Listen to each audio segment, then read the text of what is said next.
durablement vôtre pour un monde viable, vivable et vivant. Aujourd'hui, nous évoquerons le lien entre une santé au naturel, une alimentation saine et équilibrée et une agriculture biologique.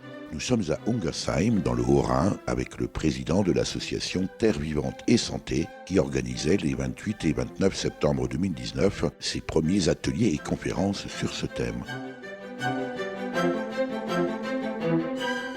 Durablement vôtre, à réécouter sur durablementvôtre.fr. François Free, bonjour. Bonjour. François Free, cette manifestation, conférence et atelier de Terre Vivante et Santé, c'est une première pour cette jeune association dont vous êtes le président. C'est en effet une association qui s'appelle Terre Vivante et Santé, qui a été créée au mois de décembre dernier. Ah oui, c'est vraiment récent. C'est vraiment récent, oui, dans la perspective d'organiser et de gérer précisément cet événement constitué de multiples conférences et d'une quarantaine d'ateliers pratiques et concrets par jour.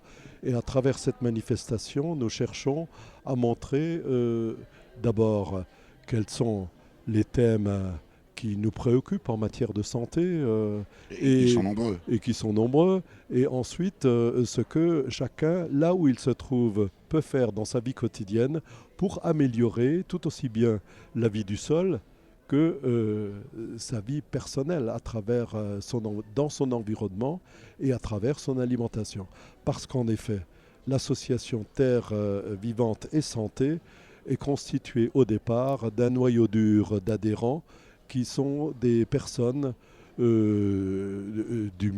adultes du milieu de l'âge ou au début de la retraite, qui se sont formés à l'école Plante à Santé en matière de phytothérapie ou de naturopathie et d'autres formations encore, et qui sont établis professionnellement comme naturopathes, ou comme réflexologues, ou encore qui se sont formés dans ces domaines-là par souci de contribuer à une meilleure santé dans leur famille et dans leur environnement amical. Et voilà. Alors, l'école Plante à Santé, fondée par Christian et Elisabeth Busser, on ira les voir tout à l'heure, puisqu'ils sont présents aujourd'hui à cette manifestation à Ungersheim, dans le Haut-Rhin. Beaucoup de monde dans cette salle magnifique à Ungersheim, commune en transition. J'espère que nous aurons l'occasion de rencontrer le maire, Jean-Claude Mensch. Sûrement. Combien de personnes participent aujourd'hui à cette manifestation, François Free? Et puis, qu'est-ce qu'on peut y faire pendant ces 2 jours? Alors aujourd'hui, nous avons accueilli près de 500 personnes pour 2 conférences, d'une part le matin, qui ont été présentées par le professeur Marc Henry sur les informations véhiculées par l'eau dans le sol, mais aussi dans notre corps. Et donc qui a insisté énormément sur l'importance de l'eau dans le phénomène de la vie. Parce que nous dépendons très largement comme dit Pierre Rabhi, de la présence. Nous sommes de l'eau. Voilà, nous sommes de l'eau. Et bien que tombaient des étoiles qui nous a donné la vie, nous sommes principalement de l'eau. Et cette eau est fondamentale comme véhicule d'information et qui nous permettent de régénérer en permanence la vie. D'une part. D'autre part, nous avons entendu au courant de l'après-midi le témoignage de Pierre Rabhi, enregistré par vidéo au courant du mois de juillet, et qui a répondu aux questions posées par Elisabeth Busser à l'occasion de cette rencontre sur comment nous pouvons changer nos habitudes, qu'est-ce qu'il est prioritaire de changer dans notre mode de vie, dans notre alimentation, comment nous pouvons contribuer à améliorer la fertilité des sols, par exemple, ou comment mieux habiter, et au fond, dans les préoccupations, parfois même angoissantes, relatives à l'avenir de notre planète, comment pouvons-nous réagir pour mener des actions ensemble et retrouver une solidarité, un sens dans ce que nous faisons et une raison de vivre. Parce que la nature, les naturopathes le savent bien, puisque c'est le cœur même de l'action, offre pratiquement tous nos besoins, puisque nous sommes aussi un élément de cette nature. Les personnes qui viennent à ces conférences et ateliers que vous organisez, que vous avez organisés, Terre vivante et santé, François Fries, sont des gens qui sont déjà convaincus, ou ce sont des gens qui viennent se renseigner, qui sont en chemin, qui sont en quête, c'est-à-dire qui sont en transition? Ah, nous avons accueilli énormément de monde ici qui se sont intéressés à des ateliers pratiques autour de... Mais au fond, comment je fais mon compost? Qu'est-ce que c'est que la biodiversité au jardin et comment je peux la préserver? Qu'est-ce que c'est que l'équilibre de l'assiette? Et qu'est-ce que c'est qu'une alimentation saine? Que dois-je faire et comment je puis m'y prendre, même avec des petits budgets et même lorsque je n'ai pas beaucoup de moyens? Est-ce que je peux cultiver des plantes dans un pot? Comment je peux participer à la reproduction des semences qu'il nous faut pour demain, même si je n'ai qu'un balcon, si je n'ai pas de jardin, par exemple? Mais aussi, au fond, quelle est la pratique de l'allaitement qu'il est souhaitable de mettre en place aujourd'hui pour une meilleure santé de nos enfants? Quelle éducation? Voilà tout un ensemble, 47 thèmes différents dans des ateliers de 50 minutes avec des échanges en petits groupes qui permettent effectivement de bâtir des choses concrètes. Durablement vôtre, Éric Mutschler. Christian Busser, vous êtes, vous, avec votre épouse Elisabeth, les fondateurs de l'école Planta Santé installée à Rosheim. C'est ça. Alors nous avons fondé cette école en 2009 avec un objectif, une envie personnelle en même temps. C'est de faire part de notre expérience qu'on avait accumulée à l'époque depuis une trentaine d'années à peu près, par différents moyens, parce que personnellement je me suis toujours intéressé à l'ethnomédecine, c'est la médecine des peuples, hein. J'ai beaucoup voyagé, j'enseigne cette discipline à l'université, tout ce qui est médecine par les plantes, la phytothérapie, la naturopathie aussi que j'avais appris auparavant, les aspects botaniques, on avait tout simplement envie de transmettre ces éléments. Donc on a créé des différents cours qui répondaient à des besoins de l'époque et qui se concrétisent de plus en plus actuellement, puisqu'on enseigne aussi bien la botanique de terrain jusqu'à des aspects énergétiques. On voit derrière nous des personnes qui sont en train de se faire masser les pieds en réflexologie. Voilà, exactement, oui. Donc avec une réflexologie pluridisciplinaire qui s'intéresse aussi à la médecine ayurvédique, à la notion de chakra, aux libérations émotionnelles. Donc c'est très large. Le cœur, je dirais, de l'enseignement, c'est la naturopathie. Qui s'appuie sur 3 grands piliers. Le premier, c'est l'alimentation et la micronutrition. On l'a entendu à travers les exposés de Pierre Rabhi tout à l'heure, qui doit être saine autant que possible, équilibrée, dans un bon esprit. Ensuite, on a tout ce qui est sport, mouvement, oxygénation. Et enfin, la gestion des émotions, la gestion du stress, que ce soit par les fleurs de Bach, par le training autogène de Schulz, que j'aime beaucoup, ou par bien d'autres méthodes. Christian Busser, vous êtes avec votre épouse tous les deux docteurs en pharmacie. Oui. Vous avez été vous-même pharmacien, installé avec une officine à Aubernais, si je ne m'abuse. C'est ça. Comment est-ce qu'on passe de la pharmacie, telle qu'elle est enseignée aujourd'hui, à la naturothérapie au point d'en créer une école? Je dirais que c'est plus un retour à la nature, dans le sens où je suis parti de là. J'ai fait de la recherche dans le domaine des plantes médicinales. J'ai fait beaucoup de botanique également à la sortie de mes études de pharmacie, où d'emblée j'ai voulu m'engager dans cette direction. Ensuite, j'ai travaillé au laboratoire Velleda, dont j'ai pris la responsabilité au bout de quelques années. Puis recherchant des horizons plus larges en matière de médecine du monde, médecine des peuples à travers l'ethnomédecine.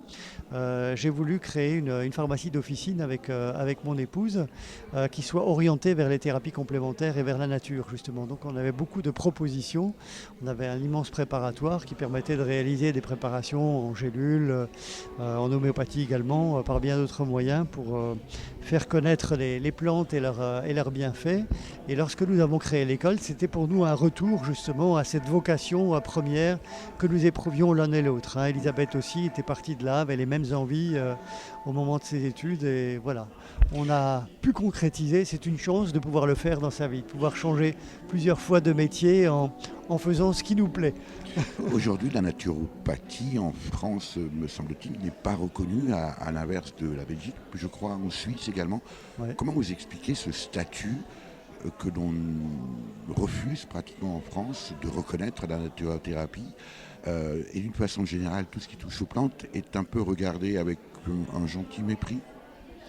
Alors, j'ai été appelé par un certain nombre de professeurs de la faculté de médecine de Paris il y a quelques mois, c'est d'ailleurs le jour de l'incendie de Notre-Dame, pour évoquer avec eux, et nous étions 6 représentants des thérapies complémentaires. Je représentais à cette époque la naturopathie et la phytoaromathérapie, pour savoir quelle dose de thérapie complémentaire on allait introduire en faculté de médecine. Donc la réponse est encore en cours d'élaboration à l'heure actuelle. C'est un quasi-scoop là. Oui, tout à fait. Mais en tout cas, c'est à l'étude et il va se passer quelque chose forcément.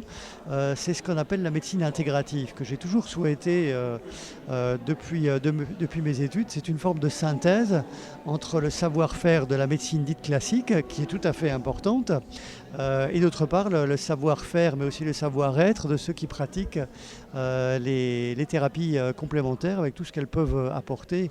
Et on voit cette synthèse dans beaucoup d'autres pays. Pour en revenir à la naturopathie, c'est vrai que jusqu'à présent, elle n'a pas été reconnue en France.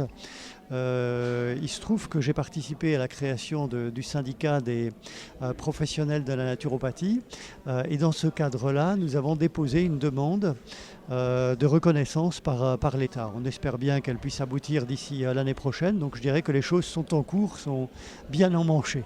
Christian Busser, on viendra, si vous le voulez bien, à votre rencontre pour un reportage complet à l'école Planta Santé. Avec plaisir.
C'est une première pour l'association Terre Vivante et Santé d'organiser des conférences et des ateliers ici à Ungersheim, c'est dans le Haut-Rhin, en Alsace, bien sûr, le week-end du 28 et 29 septembre où nous y étions.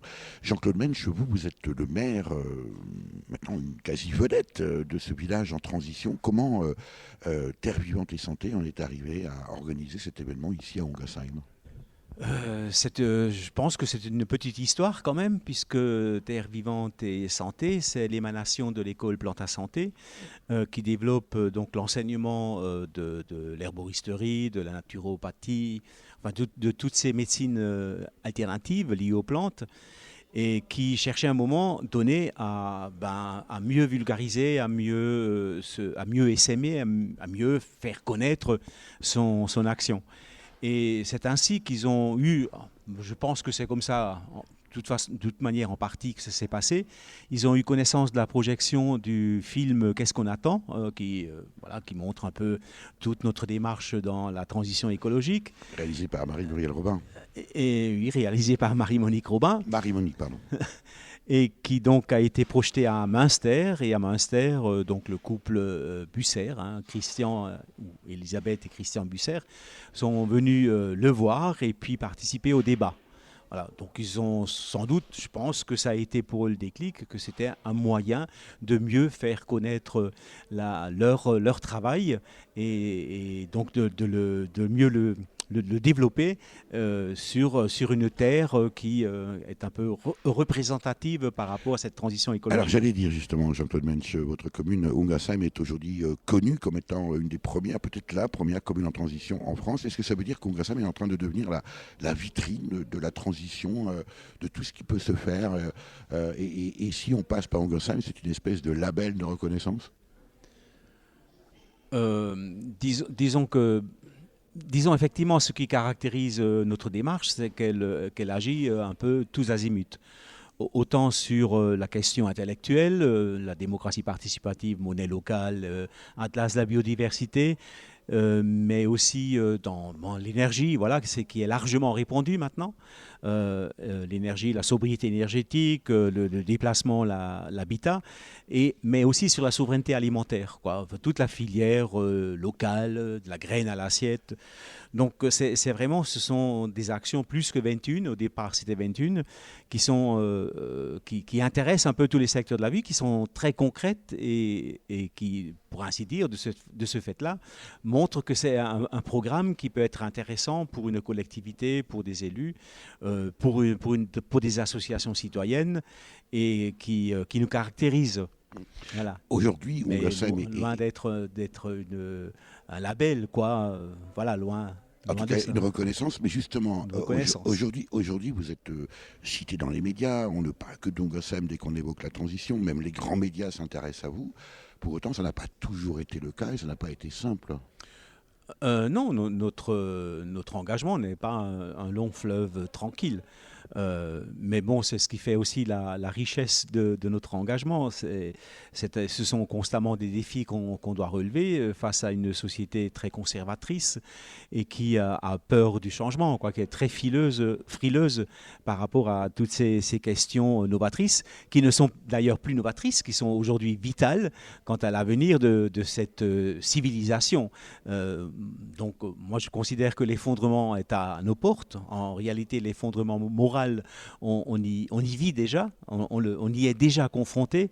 Voilà, il précède toujours l'effondrement et nourrit l'effondrement physique.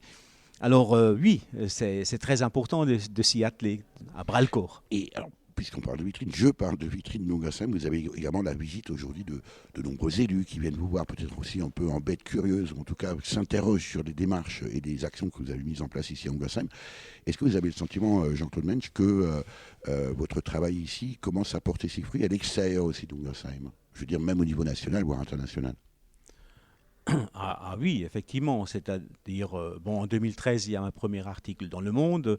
Ensuite, en 2015, il y a eu le commencement du film, donc du déroulement du film sur la commune et puis la sortie en 2016.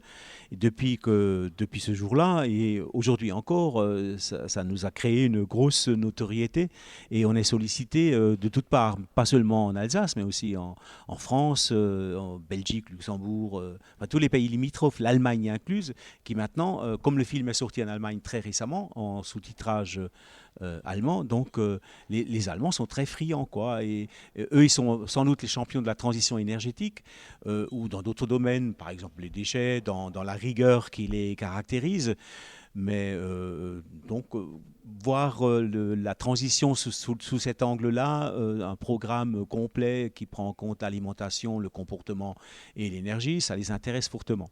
Durablement vôtre, Éric Mutschler. Nous sommes toujours à Ungersheim, commune en transition, où organise l'association Terre Vivante et Santé 2 jours de conférences et d'ateliers. C'est samedi 28 et dimanche 29 octobre. Beaucoup d'intervenants, beaucoup de monde également venus s'intéresser à tout ce qui tourne autour des plantes et les soins par les plantes. Et va démarrer dans quelques instants un atelier tout à fait intéressant. Et on a le plaisir de rencontrer Monsieur le maire de Ndiob au Sénégal. Oumarba, bonjour. Bonjour. Oumarba, si je dis que Ndiob, dont vous êtes le maire, est le Ungersheim sénégalais, est-ce que je me trompe? Pas tout à fait, on peut le dire comme ça, dans la mesure où nous partageons la même vision avec le conseil municipal de Ungersheim. D'abord, on a eu une prise de conscience de l'intérêt à développer l'agroécologie. Et nous avons une vision de développement qui tourne autour de l'autonomisation des populations à partir de leur terroir dans des stratégies de développement durable. Nous pensons que le développement, ce n'est pas quelque chose qui part du sommet et qui descend à la base, comme les États le conçoivent. C'est plutôt le développement des communautés à la base, les rendre autonomes sur le plan alimentaire, les apprendre à vivre de leurs ressources naturelles, les apprendre à travers des méthodes écologiques à avoir de l'énergie, leur santé à être indépendants, à produire assez, à avoir l'autonomie alimentaire et l'autonomie nutritionnelle qui leur permettra de vivre et en ce moment qu'ils sont autonomes et en ce moment que ces populations peuvent être indépendantes du système financier international puisqu'ils n'achètent pas l'essentiel pour vivre, ils le produisent localement. Vous êtes là à l'opposé complet du système dominant. Tout à fait. C'est pourquoi je vous dis que je ne suis pas loin du point de vue de la vision avec Ungersheim et que voilà, c'est cela qu'on essaie d'impulser au niveau local pour l'autonomie énergétique par le solaire, l'agriculture écologique et, voilà, et la promotion aussi des plantes pour soigner, puisqu'il y a pas mal de maladies qu'on connaît aujourd'hui. Et je vais vous faire une révélation que vous ne connaissiez certainement pas. Dans nos langages, dans notre langue traditionnelle, le même mot qui est utilisé pour désigner l'arbre, c'est le même mot qui est utilisé pour désigner le médicament. Donc dans notre perception, médicament égale arbre. C'est vous dire, c'est toute une culture, c'est toute une conception. Et si on parle d'autonomie sur le plan de la santé, c'est bien possible. Il y a quand même une différence, monsieur le maire, entre Ndiob et Ungersheim, c'est la population. Tout à fait, mais je pense que nous avons plus d'avantages que Ungersheim. La population, c'est la quantité. Oui, il y a la quantité, on est 20 000 habitants, mais répartis sur 127 km². Ça fait une densité de 150 habitants au kilomètre carré, vous voyez. Donc on n'étouffe pas et ça nous donne de l'espace. Et cet espace qui peut servir à l'agriculture, c'est l'espace qui peut servir à l'énergie, au développement des ressources naturelles. Donc voilà, c'est pourquoi nous disons que nous avons plus d'opportunités. Il y a aussi beaucoup d'ateliers, beaucoup de conférences ici aujourd'hui à cette manifestation organisée par Terre Vivante et Santé, conférences et ateliers. Nous sommes toujours à Ungersheim, samedi 28 et dimanche 29 septembre. Bénédicte Hurstel, vous êtes naturopathe à Obernai et vous venez d'animer un atelier intitulé « Les étiquettes sans prise de tête ». C'est bien ça. C'est en fait, vous êtes comme moi, vous faites des courses dans les magasins et vous avez vu que dans les magasins, il y a beaucoup de produits, il y a beaucoup d'informations sur les paquets et très souvent, on ne sait pas comment choisir les produits et surtout comment les choisir pour qu'ils soient le meilleur possible pour notre santé. Donc le but de cet atelier, c'est à la fois de mieux connaître les informations qu'on trouve sur les emballages et après, surtout, de dire comment aller à l'essentiel. Comment est-ce que je vais pouvoir faire mon choix simplement avec quelques petites règles pratiques? Alors, exemple. Un des conseils, une des données les plus importantes sur l'emballage, ça va être la liste des ingrédients. De savoir par exemple que le premier ingrédient, c'est l'ingrédient qui est le plus important en quantité. En quantité. Voilà, en quantité. Et que ça va aller comme ça. À quoi sur l'étiquette? Ça veut dire que c'est essentiellement de l'eau. Oui, ou alors si ça commence par sucre, vous savez qu'en fait, votre produit est très sucré puisque le premier ingrédient, c'est le sucre. Ça veut dire, Bénédicte Hurstel, que aujourd'hui, par exemple, à Ungersheim, vous êtes là aussi pour finalement éduquer le consommateur, voire le citoyen, sur des produits qu'il achète tous les jours. Je ne sais pas si c'est de l'éducation, peut-être déjà de la sensibilisation et puis surtout pouvoir les aider dans leur démarche finalement d'amélioration ou de progression pour aller vers une meilleure santé ou une meilleure alimentation. Face au marketing, on peut aujourd'hui passer entre les mailles du filet et ne pas se faire avoir? Justement, si vous êtes plus conscient des informations qui sont sur le paquet et de savoir celles qui vont vraiment être importantes pour faire votre choix, vous pouvez plus facilement zapper les autres qui vont, on va dire, polluer votre décision.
bonne quarantaine d'ateliers pendant 2 jours à Ungersheim, samedi 28 septembre et dimanche 29 septembre, où nous étions pour cette première manifestation organisée par l'association Terre Vivante et Santé autour des questions de plantes, du bien manger. Alors parmi les nombreux ateliers, je vais en prendre au hasard, tiens, sur mon programme.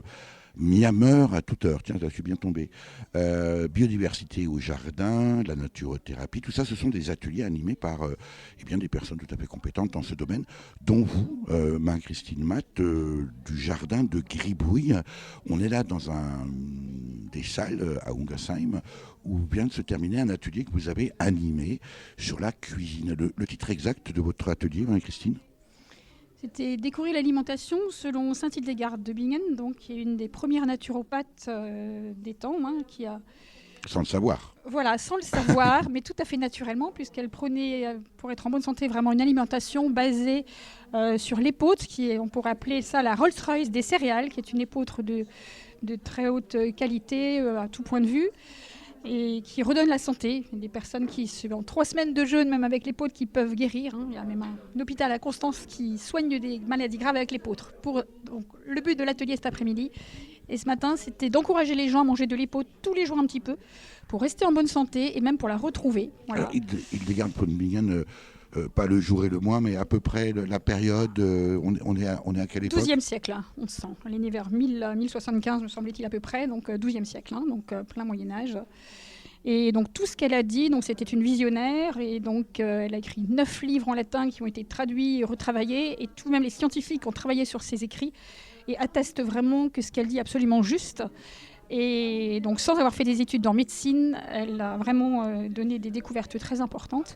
Et donc, cet après-midi, les gens ont apprécié justement durant l'atelier. Ils connaissaient un petit peu Hildegard de nom, comme beaucoup.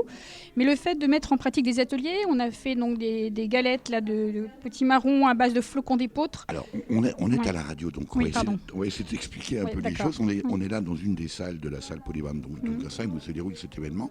Et vous avez pris vraiment cet espace en main, parce que derrière moi, on est dans une petite cuisine en somme. Tout à fait. Des plats de cuisson. Qu'est-ce que vous avez sur la table là, par exemple ? Alors, pour faire le lien aussi avec les sorties plantes sauvages que j'organise dans le cadre du Jardin Gribouille, donc on a associé ce que préconise Hildegard, donc de la cuisine à base d'épeautre, et aussi des plantes sauvages qu'aujourd'hui nous n'avons pas pu récolter, ce qu'on fait d'habitude sur le terrain. Donc j'ai ramené des jeunes pousses d'ortie, du plantain, de l'achille et millefeuille. Et ces plantes, on les a utilisées pour faire des pestos qu'on a utilisés sur des galettes de flocons d'épeautre qu'on a cuit là, avec le gaufrier. Là, on a fait des galettes de flocons. On les a tartinées, ainsi que du pain de petite épeautre que j'avais ramené aussi pour faire goûter aux gens les différences entre le petit épeautre et le grand épeautre. Et donc, on a fait des tartines après de dégustation au pesto d'ortie qu'on a mélangé avec des noix et du parmesan pour donner un peu plus de saveur. Et puis, l'achille et millefeuille, cette plante que vous voyez là, fleur blanche là, qui est une plante qu'on a mélangée avec du chèvre aussi, de l'échalote, et qui a donné, voilà. Et en plus, j'avais ramené un peu de chutney de mûre sauvage, parce que voilà, c'est un peu la période. Dites-moi, on est quand même très loin du steak frites là.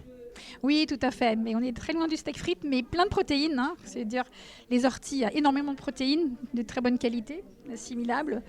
Cette pratique, on l'avait dans le temps. La purée d'ortie, les gens de la campagne la connaissent, l'achille et millefeuille. Je sais que même les moutons s'en servaient d'eux-mêmes, et sans avoir lu Hildegard von Bingen. Voilà, tout à fait.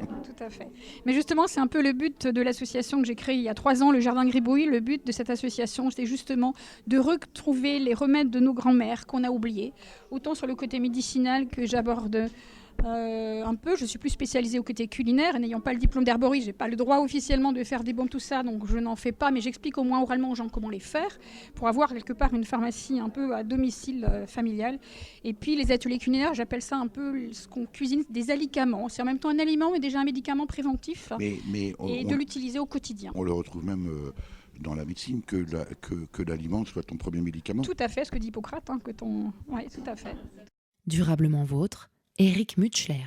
Il y a des ateliers, je l'ai dit, une quarantaine, dans cette manifestation organisée par Terre Vivante et Santé, conférences et ateliers, ici à Ungersheim, les 28 et 29 septembre. Il y a également des conférences comme celle que vous allez donner demain. Fanfan Herzog, bonjour. Bonjour. Fanfan Herzog, une conférence sur le jeûne. Oui, c'est étonnant, surtout en France. Alors le jeûne, le titre de la conférence, c'est vraiment le jeûne, une nouvelle thérapie, point d'interrogation. Parce qu'en France, c'est vrai qu'on n'a pas l'habitude du tout de jeûner, même si c'est quelque chose qui est beaucoup plus courant dans certains pays. C'est vrai que ce n'est pas très développé. Et donc, moi, je suis naturopathe, mais j'ai également un centre de jeûne, donc je sais de quoi je parle. J'ai déjà fait beaucoup de conférences là-dessus. Et oui, effectivement, je vais développer ça, cette conférence-là. Qu'est-ce qu'on va entendre ? Quel va être votre propos pendant cette conférence, François Herzog ? Alors, je vais déjà expliquer que historiquement, l'homme a toujours plus ou moins jeûné. Déjà, certains, enfin, en temps très très ancien, ils étaient obligés. Forcément, on n'avait pas de la nourriture tout le temps. Et après, je vais montrer, parce que souvent on nous reproche à ceux qui font le jeûne qu'il n'y a pas d'études qui ont été faites là-dessus, que c'est mauvais pour la santé et tout ça. Et donc, je vais tenter d'expliquer, de démontrer que oui, c'est pas mauvais pour la santé, au contraire, qu'on a des super résultats thérapeutiquement, et qu'en plus, il y a eu beaucoup d'études de fait. Alors, pas en France, évidemment, mais il y a eu beaucoup d'études de fait en Russie et aux États-Unis aussi. Et alors, plus proche de chez nous, en Allemagne, il y a une clinique où ça coûte très très cher, mais pour aller jeûner. Parce que souvent, on me dit « Quoi ? Tu fais jeûner des gens ? Ils vont payer pour rien manger, c'est terrible !» Et en fait, non, ils payent pour être bien encadrés. Il faut reconnaître que c'est quand même symptomatique. Au moment où vous le dites, je me dis, mais oui. on va dépenser de l'argent pour aller au restaurant, mais vous avez quand même j'allais dire le culot, non, bien sûr, oui, mais j'ai le culot. don de faire payer pour ne rien manger. Pour ne rien manger. Alors en fait, les gens, ils sont bien installés, surtout dans nos locaux. Et surtout, ils sont encadrés, quoi, parce que le jeûne, ça fait peur. Les gens, souvent, ils me disent, mais moi, j'ai trop peur, je ne peux pas venir. Je suis vraiment inquiet, je vais avoir faim tout le temps, donc on est là pour les rassurer. Et en fait, jeûner, c'est pas juste s'arrêter de manger, c'est sortir les toxines. Et donc, on leur explique vraiment comment sortir les toxines. Et j'expliquerai aussi pendant la conférence, effectivement, les différentes phases de jeûne. On passe par plusieurs phases, et ça tout dépend de la longueur du jeûne que vous faites. Si vous faites 1 jour de jeûne, c'est pas très difficile, on a des réserves pour 1 jour largement. Moi, je propose des jeûnes de 3 jours ou d'1 semaine. Alors, 3 jours, c'est assez difficile. C'est juste les jours les plus difficiles. Mais après, une fois que vous avez passé ce stade-là, vous arrivez dans un stade un peu euphorisant d'ailleurs.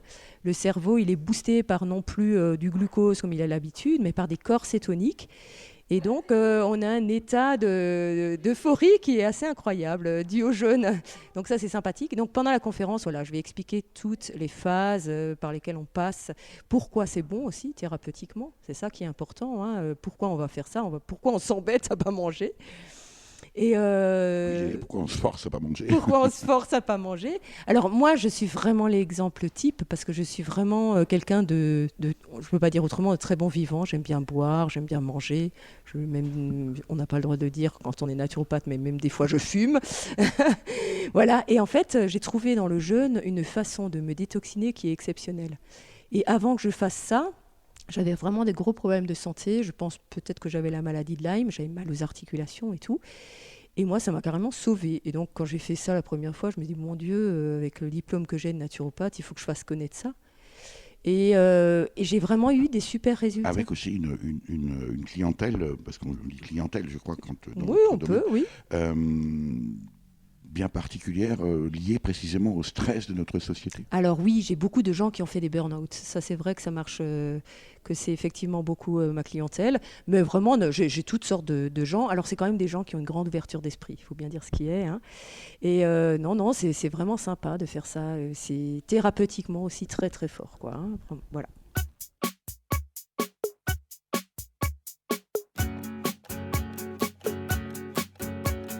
Quand je suis tout seul chez moi toute la journée, parce que j'ai un jour de libre pour me reposer, je mange.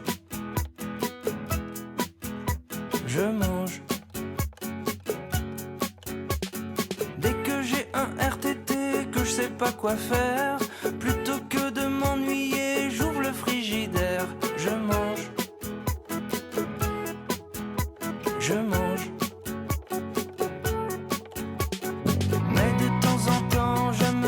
Faire du sport, mais il faudrait être 2, dont moi, et du coup c'est mort. Mais je n'abandonne pas pour me dépenser. Je file à fond vers la cuisine, je prépare à manger. Déjà à 11h30, j'ai méga la dalle. Vu mon hypoglycémie, je trouve ça normal.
On vous retrouve, François Fry, vous êtes le président de l'association Terre Vivante et Santé et organisatrice de cette manifestation ici pendant 2 jours, les samedis 28 et dimanche 29 septembre à Ungersheim.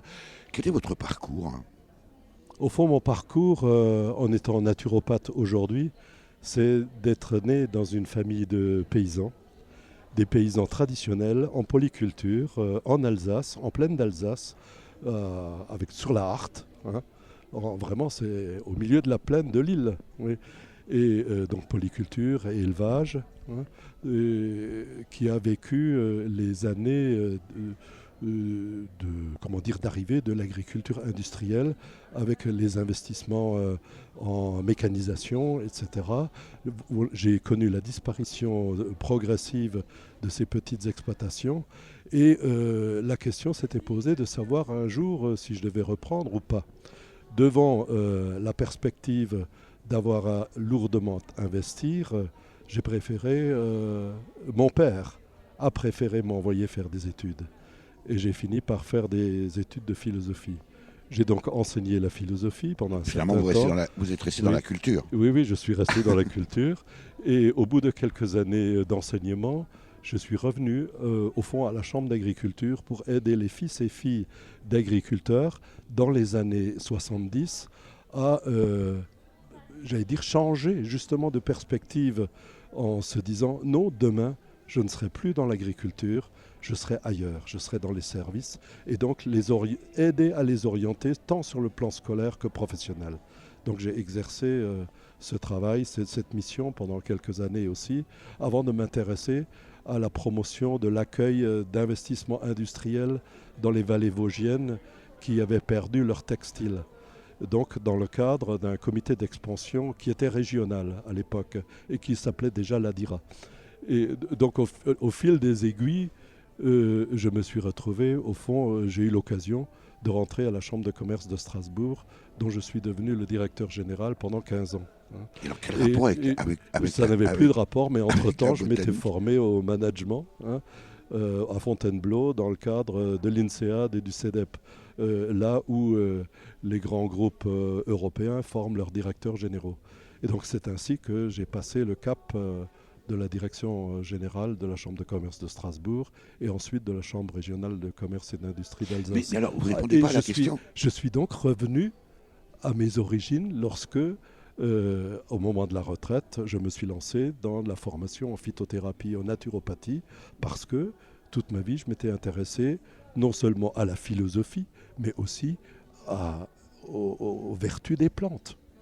François Fry, quand on entend votre parcours, on entend industrie, commerce, est-ce que ce ne sont pas aussi des activités qui détruisent, participent à la destruction de la nature ? Bien entendu, oui. Bien entendu, aujourd'hui, ce sont des activités qui ont conduit à des comportements aberrants. Hein, parce que finalement, dominés par le profit financier. Hein, et c'est là qu'il faut agir.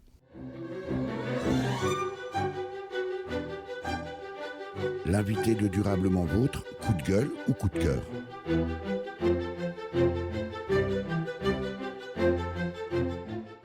Combien de bénévoles à cette manifestation organisée par Terre Vivante et Santé ici à Ungersheim ce week-end du 28 et 29 septembre, Claudia Chaboutet? Je n'ai pas le chiffre exact, mais je sais qu'on est à peu près entre 80 et 100 personnes sur 2 jours. Mobilisé. C'est mobilisé pour accueillir le public et les conférenciers dans de bonnes conditions. Qui est venu nombreux ici à Ungersheim. Ouais. Alors vous avez un joli t-shirt jaune. Jaune soleil. Voilà, sur lequel il est marqué staff. Yes. Et puis alors il y a d'autres bénévoles qui eux ont des t-shirts verts. Ah oui, c'est le soleil et l'herbe. Voilà. Donc le staff, et les deux sont complémentaires. Voilà, c'est ça. Commande, non, on organise, on va dire, on commande pas. Il n'y a pas de lien de subordination, attention. Alors vous qui êtes bénévole, coup de cœur ou coup de gueule? Alors coup de gueule d'abord et coup de cœur ensuite. Allons-y. Coup de gueule, donc moi je suis infirmière et je suis naturopathe aussi. J'ai en ce moment des membres de ma famille hospitalisés. C'est pas vraiment le développement durable, mais ça touche à la santé, donc je trouve vraiment lamentable. Oui, c'est développement durable aussi. L'état des hôpitaux en France, c'est une calamité. L'état dont c'est l'être humain, hein, on parle de l'humain là. Hein. Le discours de Rabi parle beaucoup d'humanité et je trouve qu'en ce moment, la façon dont on traite l'humain dans son statut de malade, c'est une catastrophe, quoi. On met les personnes âgées dans des mouroirs. Je ne sais pas si vous avez mis les pieds dans les hospices civils de Strasbourg récemment, mais c'est une horreur. Pas de WC dans les chambres, enfin voilà. Et à côté de ça, le petit bébé qui vient à naître, on l'empêche de naître dans une maternité de proximité, on ferme des maternités. Pourquoi ? Pour encore des raisons pécuniaires, d'argent, alors que les gens, dans le temps, naissaient à côté de chez eux, quoi. Voilà. Donc, ça, c'est mon coup de gueule actuel. Mais ça veut dire, parce que vous êtes, en tant qu'infirmière, aux premières loges, oui. On entend dire que c'est tout simplement parce que l'État n'a plus les moyens. Malheureusement, il ne met pas les moyens. Je pense que tout ça, c'est des questions de choix politiques. Il ne met pas les moyens dans les... Alors, je précise que vous avez un t-shirt jaune, ce n'est pas un gilet jaune. non, je n'ai pas un gilet jaune. On a exprès choisi un jaune différent. Voilà. Donc, l'État tout ça, c'est une question de choix politique. L'État ne met pas l'argent. Pour moi, il y a 3 postes primordiaux dans un gouvernement. C'est l'éducation, la santé et la justice. Je pense que ces 3 postes-là, ils sont vraiment... On peut en rajouter un 4e ? Ouais, l'environnement, l'écologie. Non, mais dans tout ça, moi, je pense que le poste écologie, ça doit être transdisciplinaire, si j'ose employer ce mot qui est un peu barbare. Mais ça doit figurer dans tout ça, quoi. Ça devrait même pas être un ministère. Là-dessus, je suis d'accord. Ça devrait transpirer partout, en fait. Ça devrait être le top. On n'en prend pas vraiment le chemin, là. Hein. Non, malheureusement, non. Malheureusement, non, parce que... Voilà, moi je trouve les lobbying, encore une fois, l'économie, voilà. Mais c'est vraiment dommage, c'est des choix. On voit dans tous ces pays nordiques, les choix éducationnels sont différents et ça donne des résultats. Alors c'est sur de la longue durée, on parle de développement durable, mais voilà, c'est sur de la longue durée, c'est 25-30 ans et ça réussit. Pourquoi ça ne marche pas en France ? Peut-être parce que c'est la France. On est un peu latin en Alsace, on est plus germanique, hein, mais on a... disons qu'on a... voilà, ouais, c'est français. Choix politique, on retient. C'est ça. On a bien compris vos coups de gueule, Claudia Chaboutet. Allez, on va quand même rester sur une note positive. Dites-moi qu'il y a un coup de cœur. Alors, le coup de cœur, c'est un peu d'actualité, c'est aussi controversé. Je vais parler de la jeune Greta Thunberg que je trouve assez incroyable. Je disais tout à l'heure, voilà, je trouve qu'elle a une pugnacité peut-être due à sa jeunesse, j'en sais rien. J'espère qu'elle va... alors, je la trouve sensible. On dit qu'elle est manipulée, mais moi, j'y crois pas trop. Je crois vraiment qu'elle a des idées qu'elle défend. Elle met en action ses idées, elle voyage en bateau. Enfin, voilà, c'est comme des choses incroyables. De nos jours, où tout doit aller super vite. Voilà. Alors, ce qui est très intéressant dans son cas, quand même, c'est que il y a, mettons, une vingtaine ou une trentaine d'années, peut-être que ce type de personnage n'aurait pas pu émerger. C'est ça. Parce que les médias l'auraient immédiatement taxé de retour en arrière. Alors peut-être qu'aujourd'hui, le contexte a changé. Et comme on n'a pas d'autre solution parce que le contexte précisément change, oui. Eh bien, on essaye de l'accuser d'être instrumentalisé ou manipulé. Mais de toute façon, dès qu'on est différent, on est soi-disant manipulé. Dès qu'on a un avis différent des autres, qu'on ne rentre pas dans le moule... ça c'est propre à l'être humain, hein. Il a besoin de mettre des étiquettes sur des choses et voilà. On parle de Pierre Rabhi, il est controversé aussi, voilà. Mais ça c'est quand on amène un discours qui est différent du discours dominant ou commun et parce que c'est angoissant de changer. Voilà, moi je trouve que cette jeune fille, elle a une arrogance qui est juste. Qui remue les consciences et c'est très bien. Elle a fait lever la jeunesse. Alors c'est pas tout d'aller manifester, il faut mettre tout ça en action. Mais ce week-end là, on a fait des choses intéressantes pour mettre des choses en action. Et après, une fois que la conscience est changée, c'est la conscience qu'il faut changer. Et je trouve qu'elle l'incarne bien. Voilà, mon petit coup de cœur. Voilà, c'est la jeunesse, c'est le futur. Hein. Moi, je me retrouve là, justement, dans cette jeune fille à 16 ans, là, aller manifester voilà, pour des choses. Et je trouve l'écologie, c'est vraiment le seul, le seul point. C'est une manifestation pour des valeurs on ne peut plus positives. Mais bien sûr, c'est vachement bien. On ne va pas tout casser un samedi après-midi les vitrines. Exactement. Voilà. Comment vous expliquez que Certains médias, au contraire de la valoriser, de peut-être essayer de comprendre le mécanisme de ce qu'il y a derrière, la décrédibilisent, en tout cas tentent de la décrédibiliser à ce point. Mais parce qu'il y a encore une fois des histoires d'argent et de lobbying, il y a tellement d'intérêt à maintenir le système actuel, à ce que les pôles fondent pour pouvoir passer des bateaux avec plein de choses dedans, pour que ça aille trop vite, etc. C'est tellement emmerdant de contourner... de contourner toutes ces glaces, vous comprenez. Enfin bon, voilà, c'est des choses... Mais je pense qu'il y a des intérêts qu'elle maîtrise peut-être pas, la jeune fille, là, Greta, et qui essaye de la faire changer d'avis. Je pense qu'elle doit avoir des pressions énormes. On a vu ce que ça a donné chez Hulot. Hein. Voilà. Voilà pour ce reportage sur ces premiers ateliers et conférences organisés par l'association Terre Vivante et Santé à Ungersheim, dans le Haut-Rhin, les 28 et 29 septembre 2019, sur le thème du lien santé au naturel, alimentation saine et équilibrée et agriculture biologique.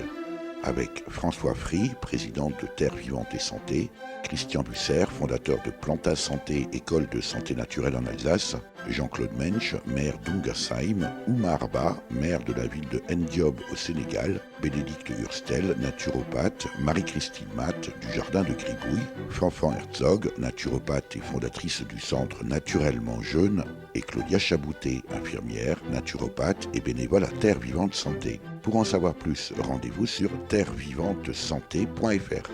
Vous avez pu écouter, dans l'ordre, Gambia par l'anglo-gambiaise Sona Jobartet, sortie en single en 2015. Live au lac bleu au Handpan par l'Alsacien d'adoption Kiapan, d'ailleurs présent à Ungersheim, extrait d'une vidéo parue sur YouTube en 2015. Et enfin, Je mange par Olivier Delafosse, alias Oldelaf, paru sur l'album Dimanche, sorti en 2014. Merci à Véronique Olivier à la réalisation. Vous pouvez réécouter cette émission dès la semaine qui suit sa première diffusion sur le site www.durablementvôtre.fr.